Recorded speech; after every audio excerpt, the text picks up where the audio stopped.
morbid sleep again. Today I thought I'd look at Blackmetal Werewolf's video, Is Metal Shocking Anymore?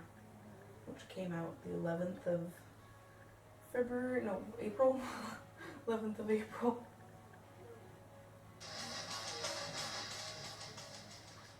Hey now, metalheads, it's Blackmetal Werewolf making a brand new video for you this week. And today we are going to be talking about shock value, and whether or not metal has it anymore. So, is metal shocking anymore? Was it ever? Really? Okay, I mean, is anything shocking anymore, I guess? We've broken so many taboos in the last 100 years that nothing is shocking anymore, or very little is really shocking anymore. First finding out about metal, it wasn't just the music that attracted me. I remember like when my family first got internet and I was just finding out about like Marilyn Manson. When no one was home, I'd go on like the primitive Google search at the time and just type in, and definitely misspelling the name Marilyn Manson, and like seeing pictures of him and just almost feeling like I was doing something wrong. But also, as I started getting older and listening to different types of metal, and learning about different bands, I felt that the shock value to disappear for me over the years. So I just want to talk about that today. Like, is metal less shocking now, or is it just me as a person evolving? Okay, I guess that's a better question. Is it more shocking, or is it less shocking now, or do I personally find it less shocking? That's a better question. That's different than what I was thinking. But I also don't think that metal is shocking anymore. I think it's not going to get more shocking. It might, depending on what tragedies befall the human race. As you get older as a person, there are things that you just don't find scary anymore. Personally, I'm terrified of roller coasters. No matter how old I get, those things are going to fucking terrify me. It's because it'll mess up his hair. But there are some things that just... So I was just kind of thinking when it came to this subject, is metal no longer shocking to me anymore simply because I'm, in my 20s now and I'm no longer 11 finding out about Marilyn Manson? Yes and no. Obviously, throughout my little speeches here, I've obviously mentioned Marilyn Manson quite a bit, because that was my first stepping stone into metal. Just seeing that crazy character. But obviously before him, there were people like King Diamond. I think Marilyn Manson was a real gateway for a lot of people, especially people who were born in the 90s or late 80s. When you were young, around the time that Marilyn Manson hit his peak, I guess. Even predating those guys, there was Arthur Brown. And at the time, those guys were fucking shocking. But when you look back at it, it's not really shocking anymore. Like, when you look back at you see some guy wearing some eye makeup and dancing around with a snake and then maybe getting his head cut off at a concert. Obviously, looking at that now, you can clearly tell it was a very simple magic trick. But at the time, people had never seen something like that before. So there were even like teens and adults who would go to see an Alice Cooper show and were like, holy shit, this guy just got his fucking head cut off. And yeah, good point. And even like Ozzy Osbourne eating the bat and stuff. Yeah, I'm actually going to turn this way. And then you have Ozzy Osbourne, who, granted it was an accident when he bit the head off a bat. I know my dad, he had some old pictures when he was younger, when he would go to Ozzy Osbourne concerts. I mean, I think yeah, anything is shocking if it's new, I guess. New things are shocking.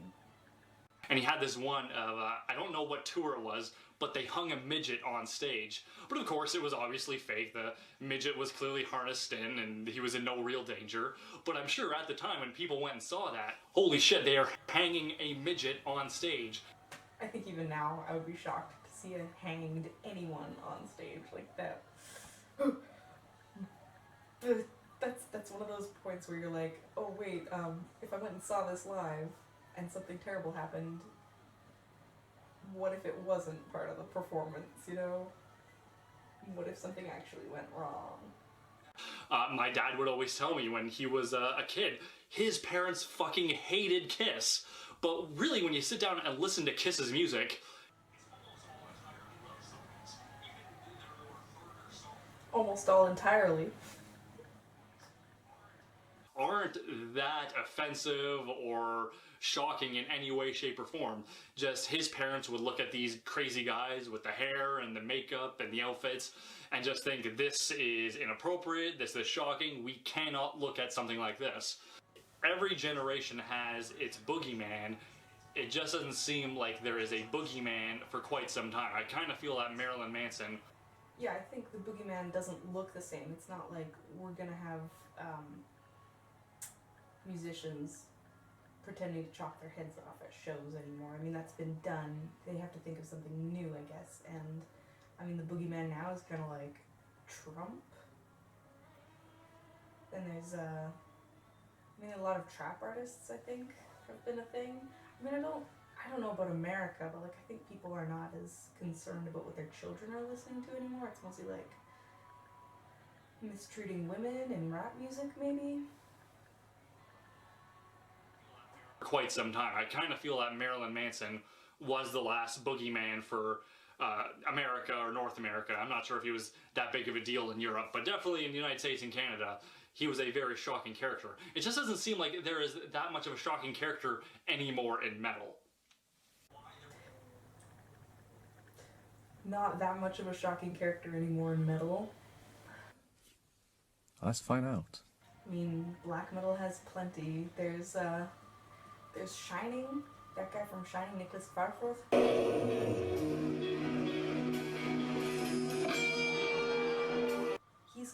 He's a boogeyman.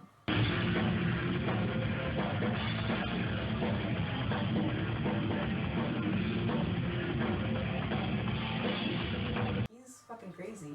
And then before him, there's Vargvikernes, there's Anonymous, there's Dead.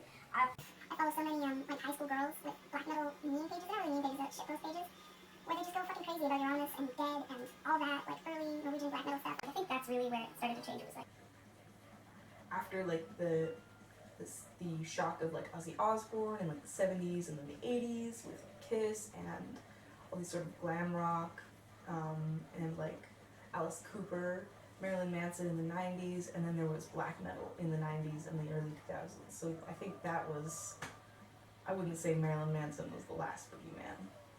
But that just raises a big question as to why there hasn't been a boogeyman in metal for quite some time. And, I think there's a lot of reasons towards it. One of them is there just isn't really anywhere to go anymore, you know? Like I was saying before, Alice Cooper before, dancing around with a snake was a big deal. Yeah, there's nowhere to go, but you gotta get creative, I guess. Like, there are different things that are shocking now.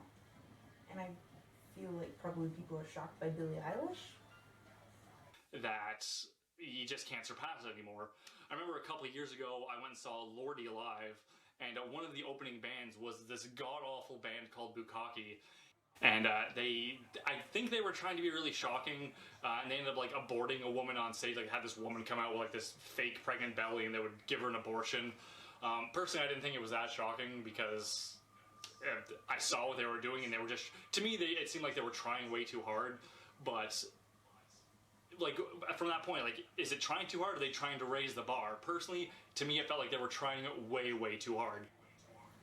Like, what's the point of shock? I guess. Like, in the 80s, it was new, so it was fun, and you really wanted to, like, shake those suburban moms, you know? Now, everybody's kind of used to it. The suburban moms were all at G.G. Allen shows when they were young. Like, it's not really the same. You have to have, like, a purpose. I think that theater and, like, allowing it to appear fake is just fine. It's a theater show when you're performing live, when you're doing that kind of thing.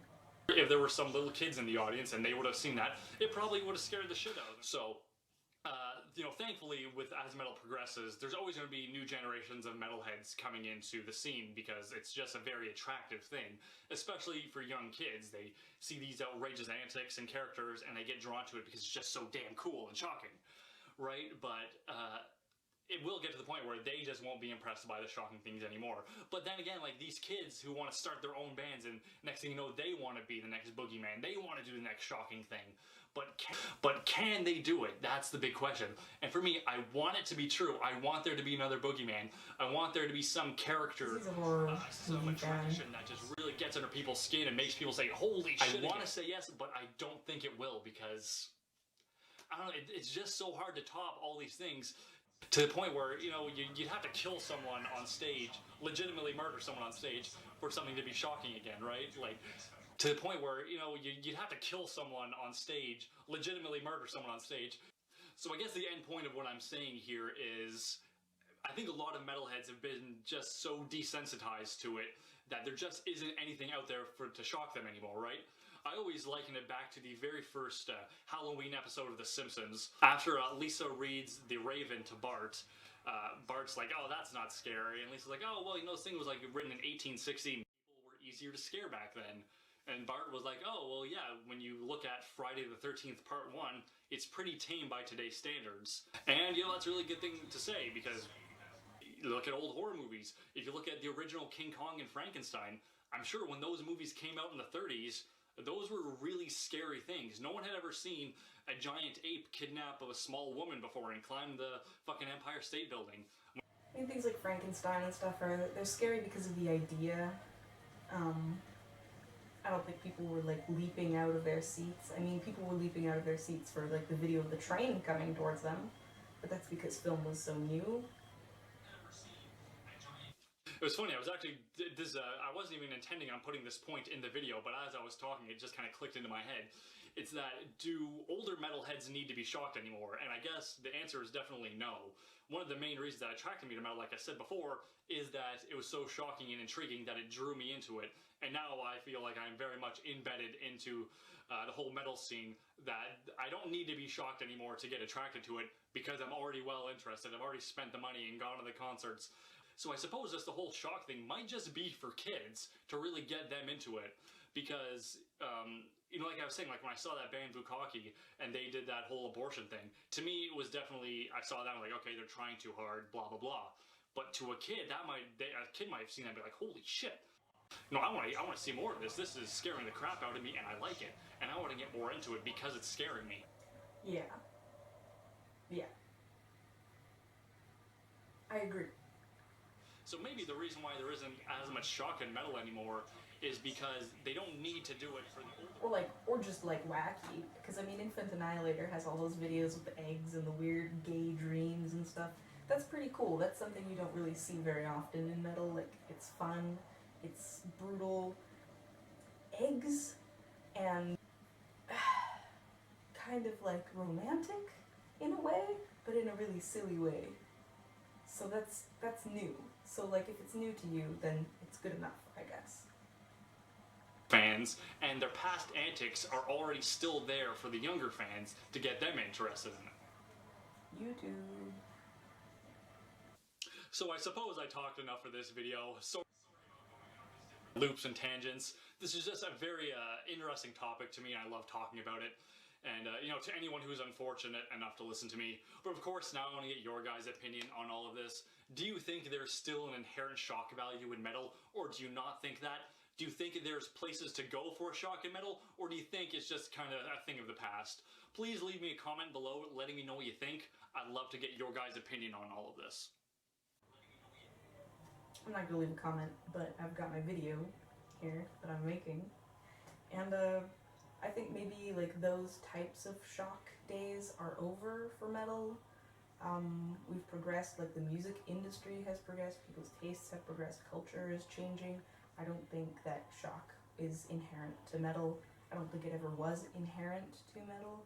I think it was the culture around it that found it shocking, and I think now culture has adjusted, so I don't think metal itself is inherently shocking. It's just music, and it sounds different from other music, but it's still just music. The lyrics are shocking, sure, you know, but life is shocking. Ultimately, there's nothing more shocking and more brutal than actual real life.